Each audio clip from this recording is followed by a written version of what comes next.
Hi, and thank you for learning with me today. We are on part 4, grammar table 1.3, simple present there plus be. So if you look at your pages, you go to modules, you go to week 2, it's part 4, grammar table 1.3, simple present there plus be. Okay, so the video will be here. The handout that you need is here. Please download it. And on below that is the the handout with the answers. So as always, make sure you download the handout, complete it before you look at the answers, and then review your answers with it. I will have to add the link to the assignment here. That's not done yet. Let's take a look. See if it's this one. Yes, okay, good. So here's the grammar table. So let's take a look at the form of there plus be. So this is the form. In sentences with there plus be, subject comes after the verb, and the verb agrees with the subject.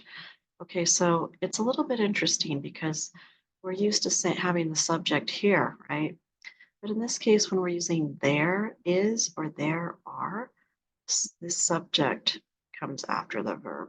Okay, so let's take a look. Is, of course, is singular, and is a singular verb. It goes with single subjects, and are goes with the plural subjects. Okay, so this is a very difficult concept, but sometimes it takes practice. And that's where those non-count nouns um, or count nouns, why they're important. Okay, so because you need to know if it's singular or plural, right? Um, for example, evidence. Evidence is a non-count noun. We know it doesn't take the plural form, so it will always be singular. Okay, so here's our example. There is plus singular subject, and our example sentence, there is evidence that TV is bad for children. Okay, next one, there are plus the plural subject. There are several important differences between whales and dolphins. Okay, not too bad. So with the practice we have here, you just have to highlight the correct or underline the correct form of the verb. And how do you do? So that's the instructions. Choose the correct form of the be verb, the there plus be verb, right? So we see here we need to find the subject in the sentence and ask, is this singular or is this plural? And then you know if it's singular, you use is. If it's plural, you use are. That's it. So let's do the first two together. We see here meatballs. Okay, so we know it has an S, so we know that it's plural. So now we know it's going to be there are many meatballs in the soup. Okay, so highlight that. The next one, number 2, is it there is a whiteboard in the classroom or there are a whiteboard in the classroom? So we need to, excuse me, take a look. Whiteboard, one, a whiteboard, that means it's one. So we know that it's going to be there is, okay? So please finish the rest of them on your own and come back to compare your answers after you are finished. Okay, so let's take a look. I will read the answers for you. Okay, number 1, wait, let's do it again. There are many meatballs in the soup. Meatballs is plural. We need are, plural form of the verb. Number 2, there is a whiteboard in the classroom. Like we said before, whiteboard is singular, so we need the singular form of the verb is. Number 3, there are rocks in my boots. Rocks is plural, we need are. Number 4, there are many worms in the dirt.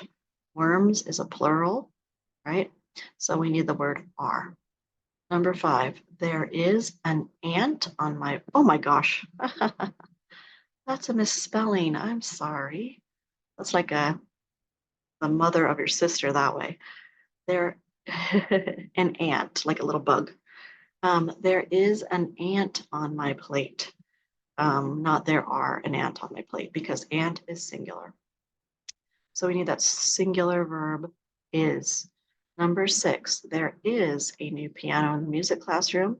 Number 7, there are 2 sponges in the sink. Number 8, there are many birds in the trees. We see birds is plural. I also forgot to say sponges is plural. And number 9, there are 6 diamonds in her necklace. Okay, it's plural. Number 10, there are a few gray squirrels in the trees. People have some trouble with this sometimes.